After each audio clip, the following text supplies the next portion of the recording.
Welcome in, everybody, to another post-game edition of 410 Sports Talk. Of course, we go live after every game. I'm James Haskell, along with my co-host Glenn Martin, and we are here to talk about the Baltimore Ravens. Exciting and interesting win, I guess, is the words I would use right now. 13-3 victory over the Carolina Panthers. Certainly not the highest scoring game we've ever seen, but didn't have its lack of, there were not a lack of moments in this game. Yeah. Well, actually, I disagree. There was a lack of moments in this game. There was a stretch, though. There was a stretch. Damn, we had like 12 punts. The fourth quarter was exciting. Okay, all right. The fourth quarter was exciting. Oh, it was exciting because of the lack of production making the game stay so close, but 12 punts between the two teams. Yeah. That's insane.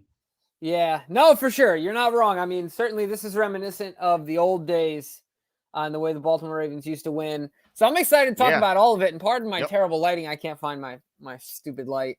So you're just going to have to deal with my massive eye bags for the day. But that's all right. So, let's get into it. All things excited, Baltimore Ravens. But I just got to say this really quick, Glenn, because I'm sick. I'm sick. I'm sick about Ronnie Stanley. Yeah, but have you heard anything? Because I haven't. No. And here's the good thing.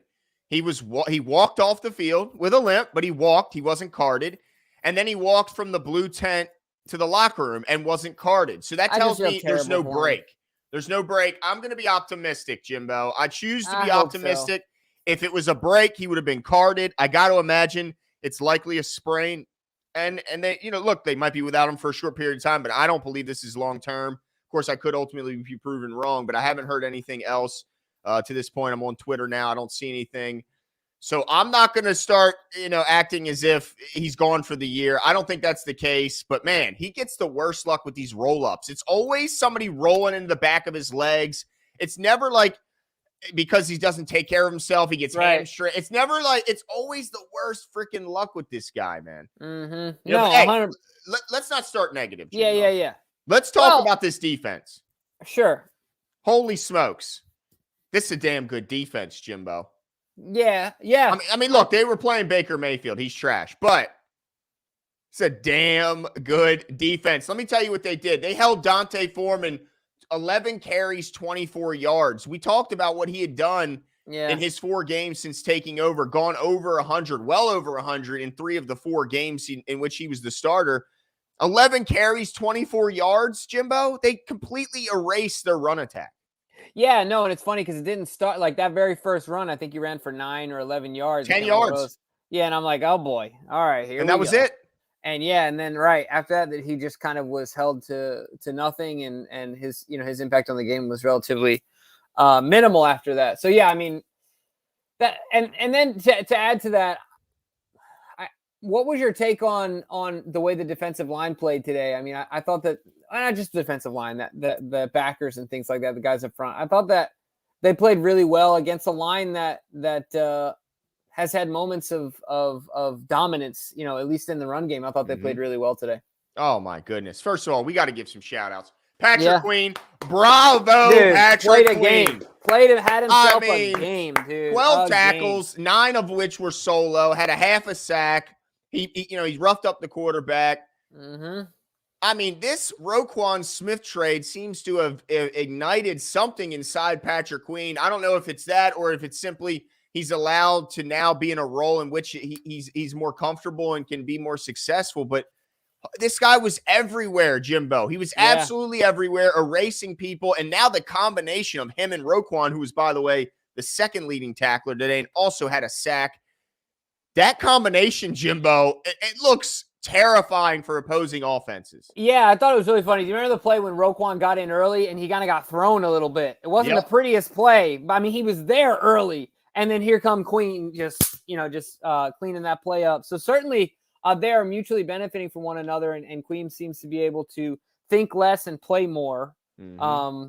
And it's, had himself a game. You're absolutely right. But I mean, but not just him. Right. No, absolutely. I mean, I felt like JPP had himself a game, had like let's see. He had an interception, had a sack.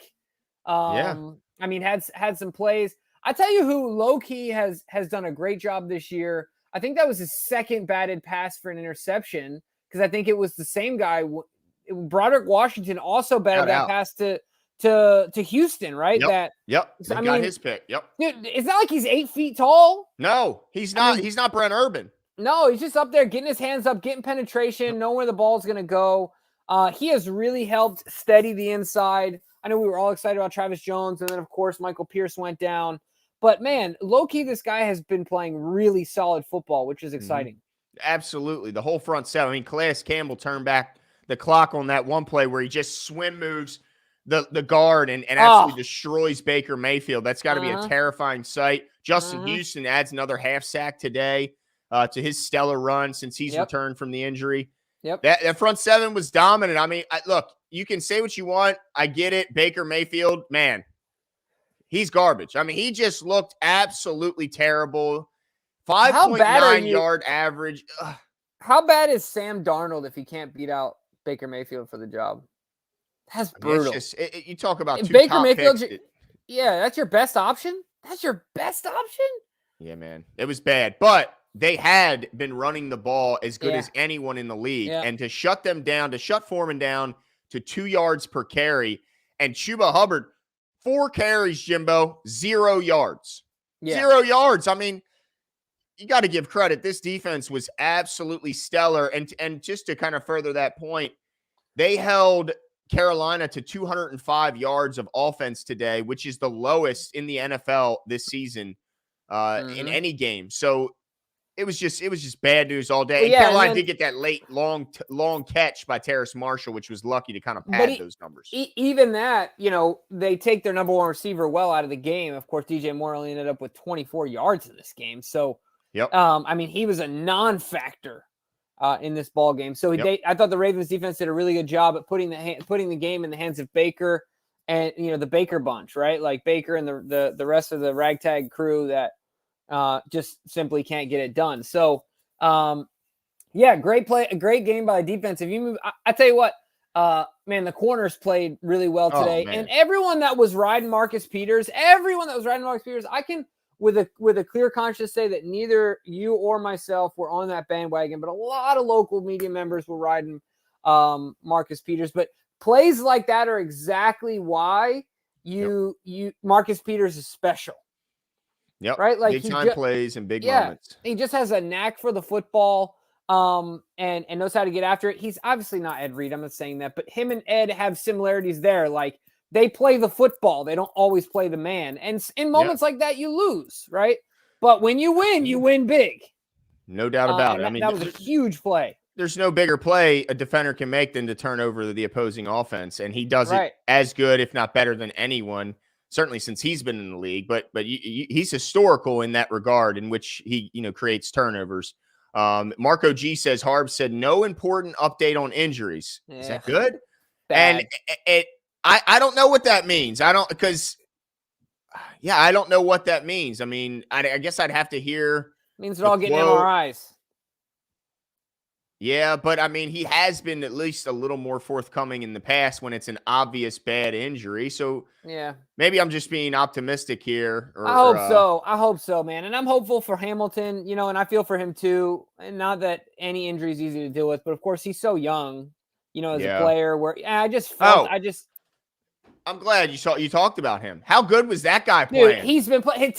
His tackling has been incredible. Velcro on his hands, dude. Out in space, planting his feet, making the like. That's just it's basic, but it's also such an appreciated. Yeah, underappreciated, and now I think in today's football, it's underappreciated. It's also there's not a lot of guys that can do that in space. You can tackle a back 100%. Out in space. Dude, and, all them tackles, all 4 tackles were out in space, solo, and he's so long and tall that even if you slightly, juke him a little bit, he makes up for it in his length, and he can just grab you, and he's erased everyone. I was super impressed. Hope that it's not a serious injury because, man, he was great. And then just to give a little more of a shout out on the defensive side, Marlon Humphrey. Wow. That break on the interception, how he played, he kind of hit himself behind the receiver. And then he should have had not just the fumble recovery, but a touchdown if they don't blow the play dead, which is annoying. Stop blowing the play dead. Let it play itself out. Same thing with the Andrews play. Exactly. It's so frustrating. Let the play itself out. I'm tired of hearing, Oh, it's an unchallengeable play because it was blown dead. Well, hold the whistle. Yeah.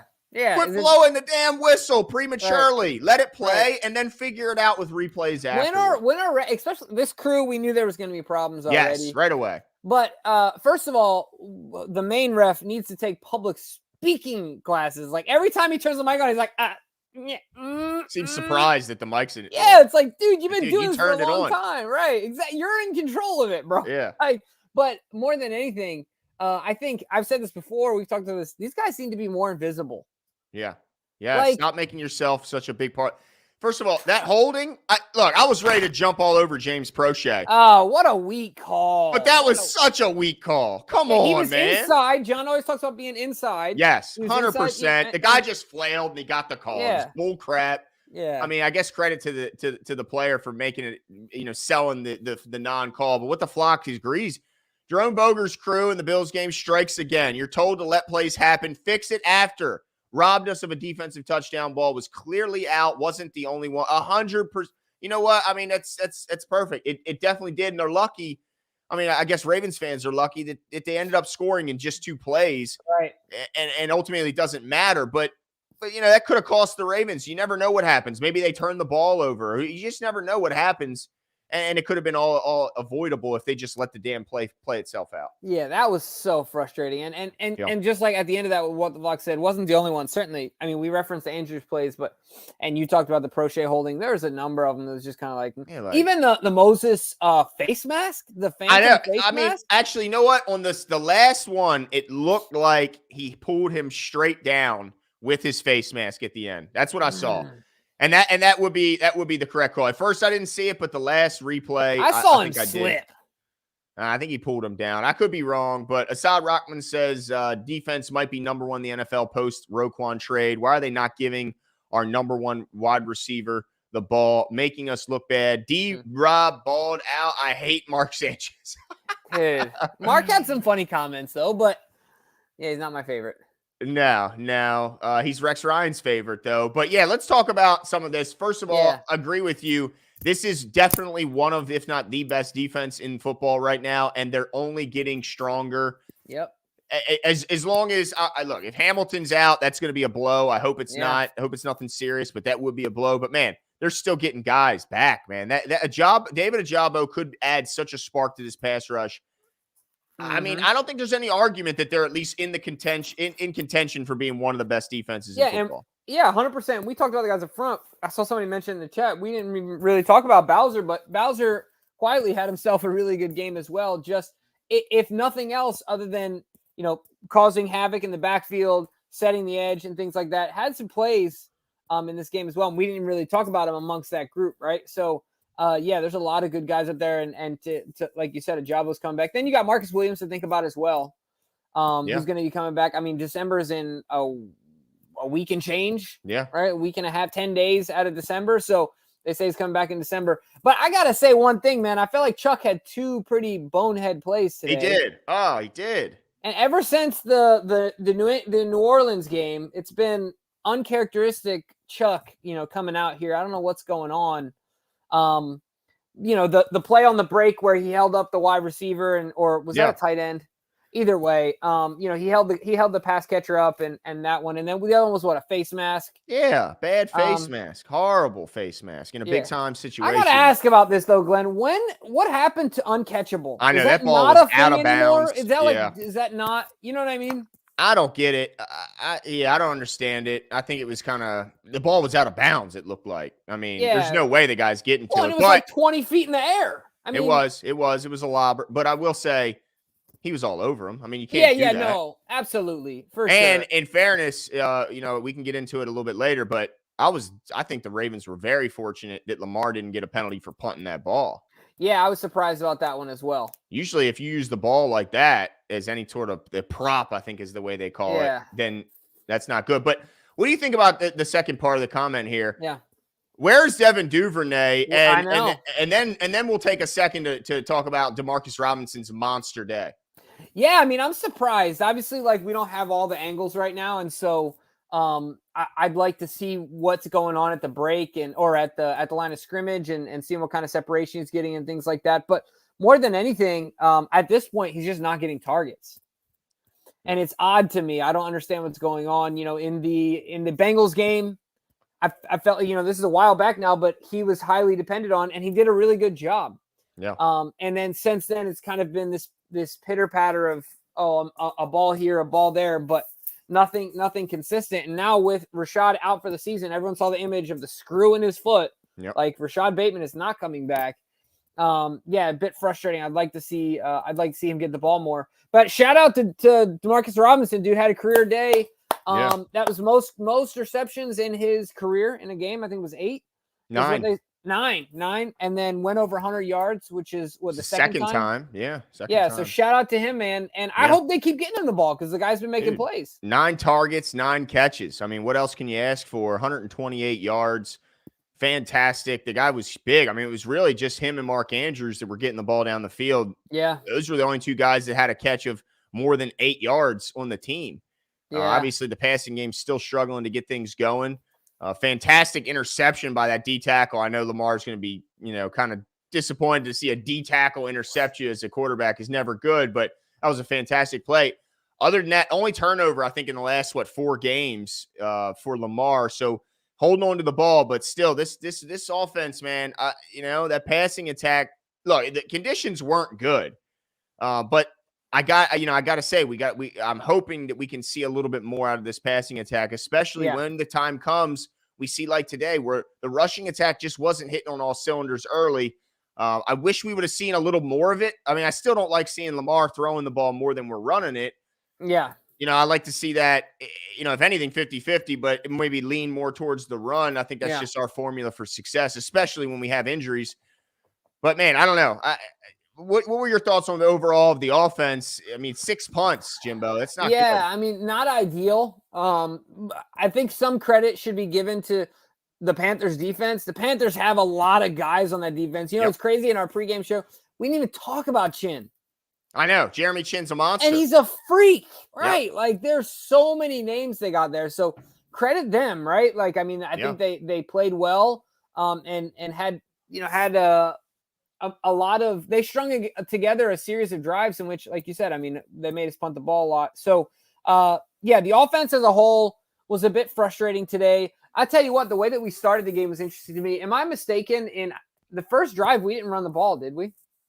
No. We came out 5 throws. Right. So that was a bit frustrating to me. I hate that. Stop. Yeah. Right. You're not fooling anyone. I know you want to get Andrews involved and things like that, but let's just come out shotgun pass to Mark Andrews, then a pass to Ricard, which, by the way, also 4 drops is what I last saw.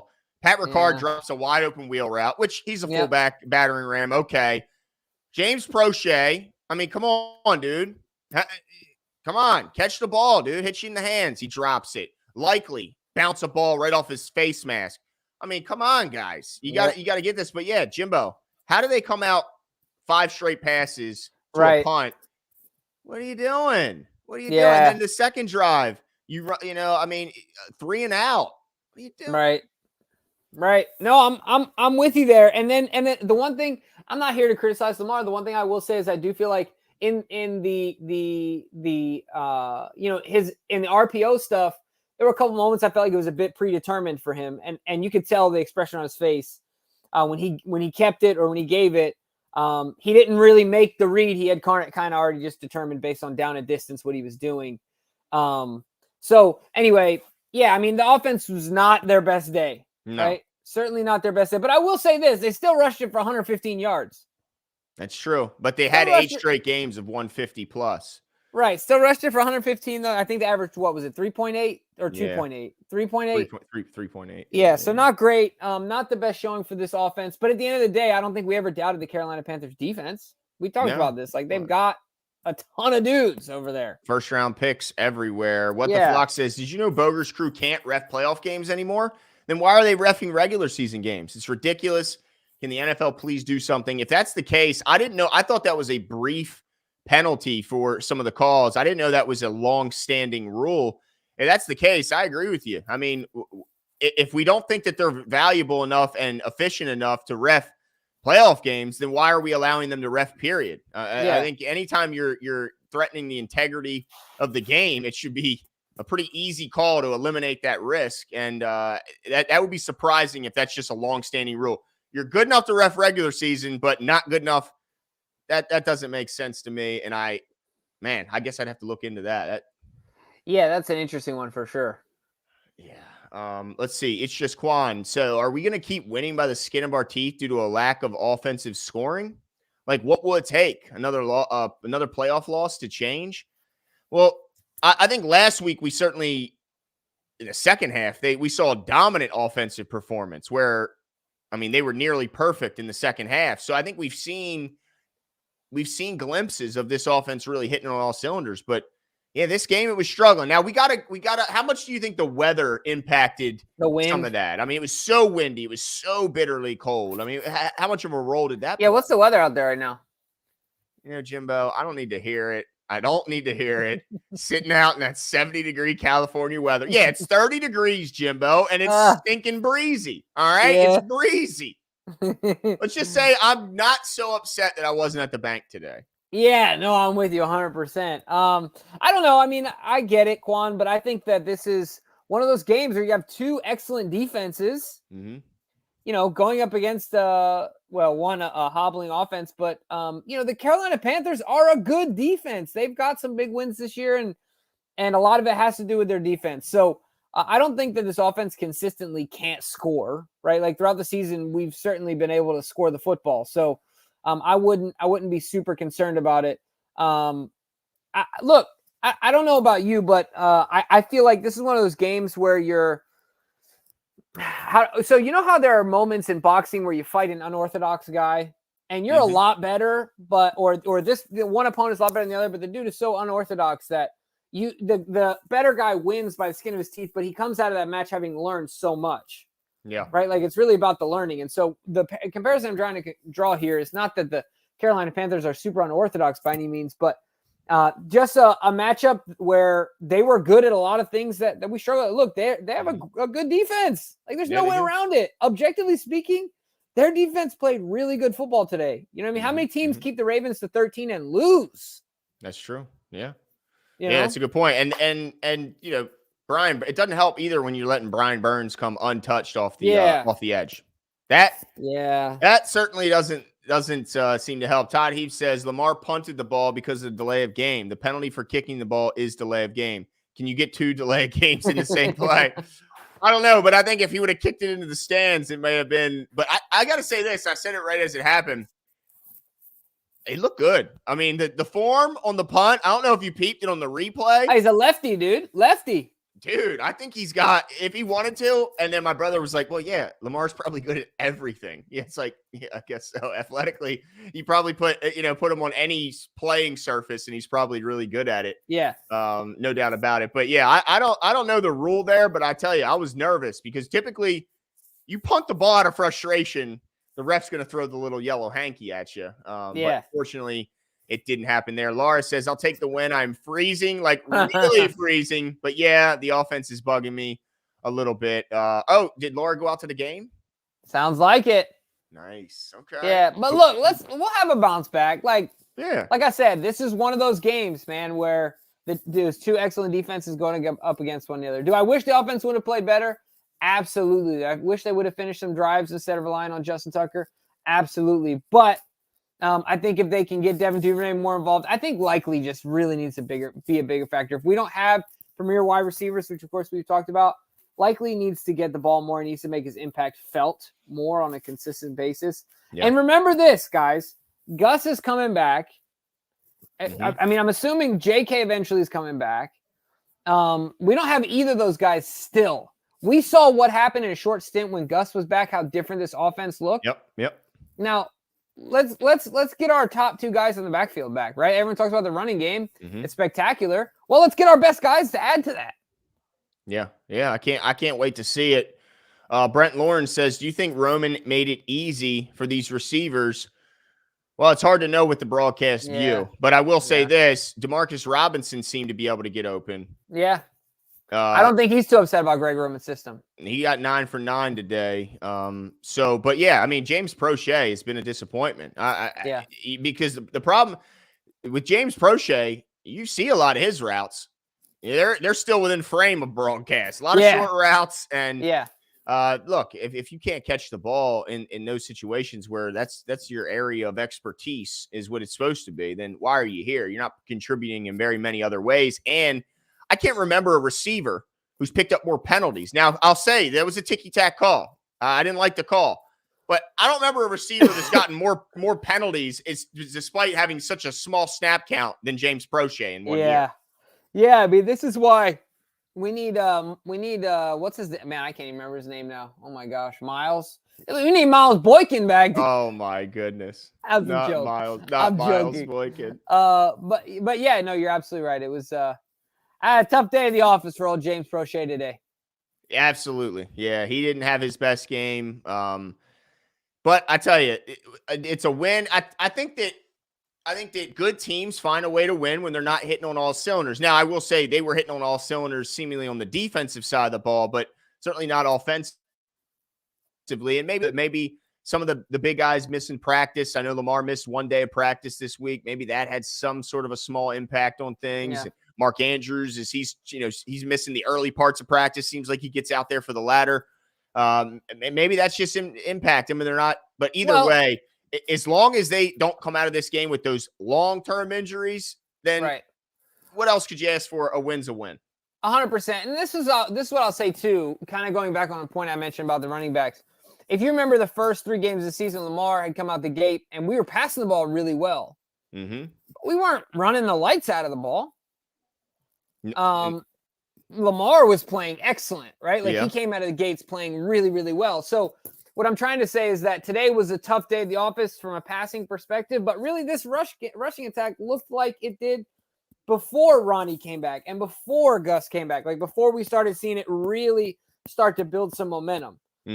So let's have some more pieces get together and we'll see what ends up happening. But I agree with you. I mean, good teams find a way to win. That just is what it is at the end of the day. And everyone knows there's more than one way to win a football game, right? Like, I mean, the challenge on special teams by John, the big play by Seymour, that ended up being huge. The defense. Oh yeah, shout out, man. Yeah, shout out to John Harbaugh. First of all, he won some challenges today.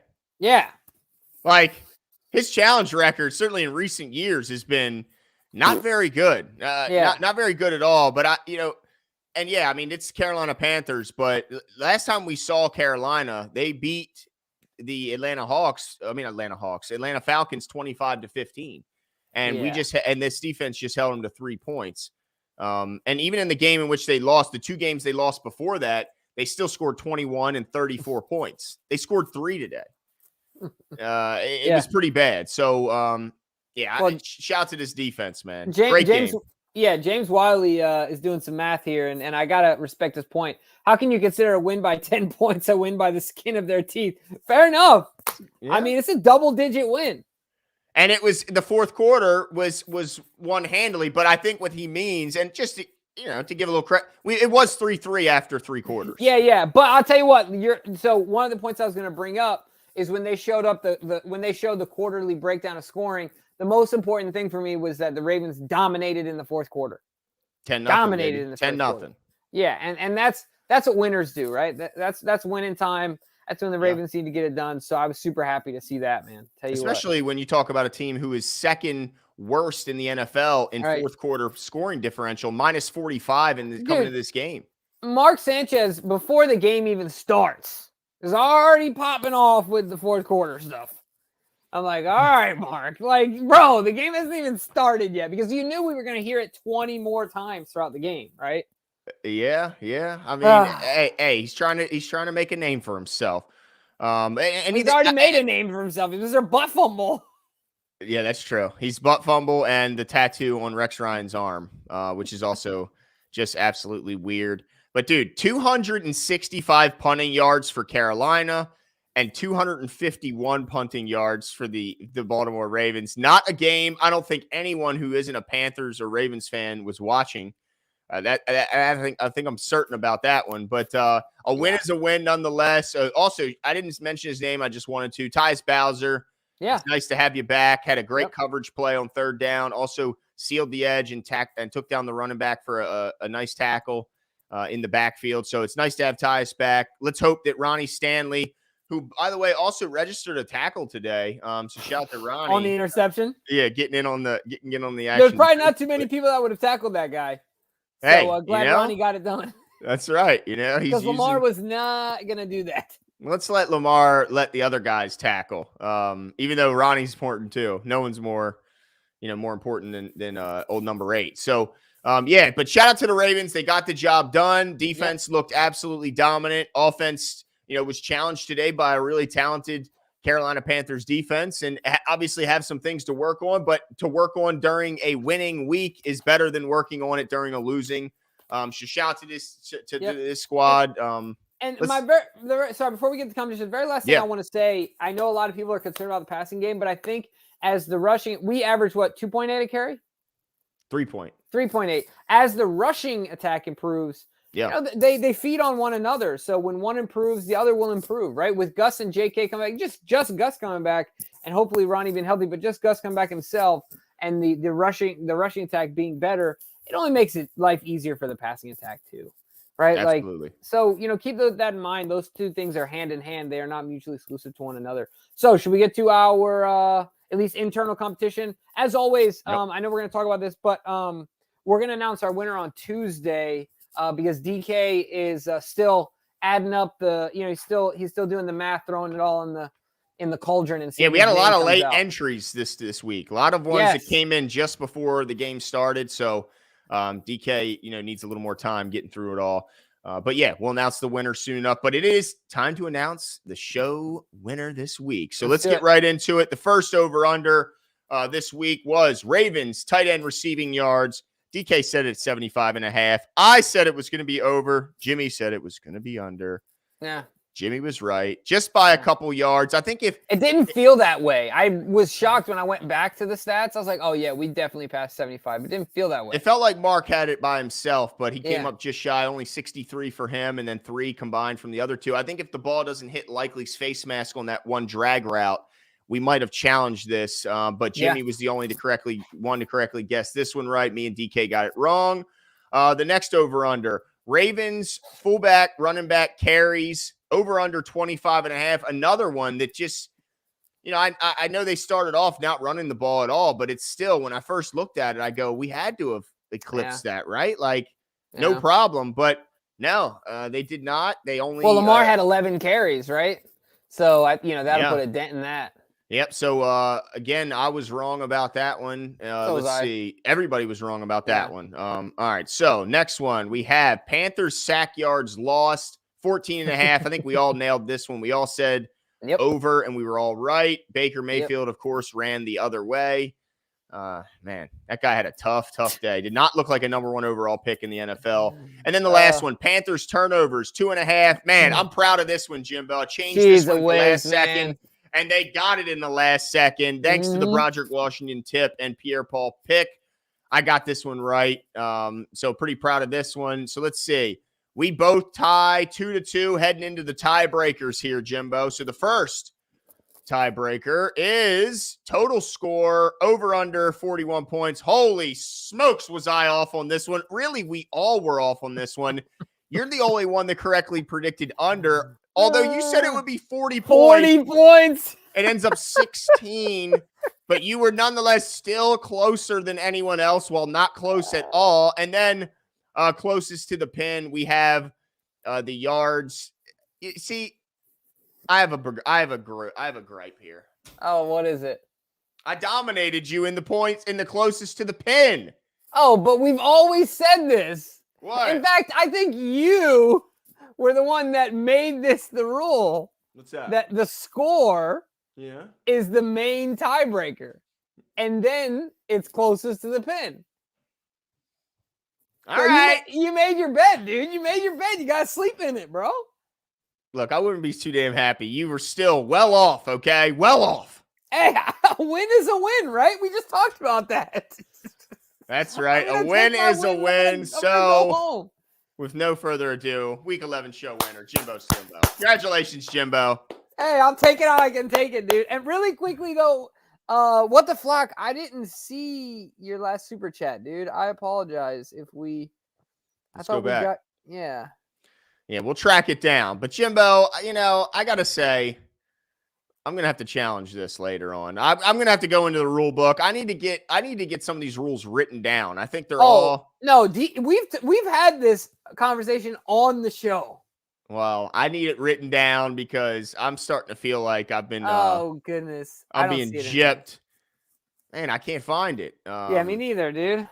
Yeah, I'm looking through the log. I don't see it. I do apologize if we. You guys give me some love in the chat, please. Just let No, Glenn know don't who do it. won. Don't do it. Yeah. Don't do it. He's just being salty. This is what it is. Yeah. Win, All right, that's win. fine. That's fine. You get your win this week. Ravens get their win, 13-3. They're still in first place in the AFC North. They moved to 7-3 overall on the season. Let's see who they got coming up next here, Jimbo. Is it the Jags? Yes, it is the Jags. The Jags coming up. Obviously, a team that's still trying to find their footing and find their way under the new head coach there. Is Doug Peterson out there? Doug, Mr. Ice Cream 2.0. Yep, trying to find out if they got something in Trevor Lawrence or not. But this should be another game in which the Ravens are expected to win. It is on the road in Florida, which I'm sure Lamar will be happy because, man, does he look miserable to you in cold weather? Or he hates it. He hates it. Did you see they put his helmet in like in a warming cooler? Yeah. Like, and then did you see the guy holding Lamar's jacket shut? Closed because he couldn't do it for himself? He was holding, and then it showed Baker on the sideline, and he was holding his own jacket shut. And I said, yeah, that's right. It's like, bro, come on, man. Hold your jacket shut. Oh, that was funny, He hates man. it. He hates it. Yeah, he can't stand the cold. So I'm sure he'll be happy to head down to Jacksonville in a game, like I said, that the Ravens should be very much favored to win. But yeah, shout out to everyone who joined us in this post game. This was another win. A win's a win. That's and right. At the end of the day, if you're worried about it, quit whining about it. We got the win. Yeah, exactly. That's right. A win's a win. 7-3. They're first, I think, tied for first in the AFC, right? Am I wrong with that? Are they not? Well, right now the Chiefs only have 2 losses. We need the Chiefs to lose tonight against the Chargers, which is very possible. The Chargers are getting 2 of the receivers back, Keenan Allen, Mike Williams. While at the same time the Chiefs lose Juju and Mecole Hardman. So who knows tonight? Be rooting for the Chargers. That's right. 4 in a row. Let's make it 5. That's it for us tonight. We'll see you on Thursday. Wait, Tuesday.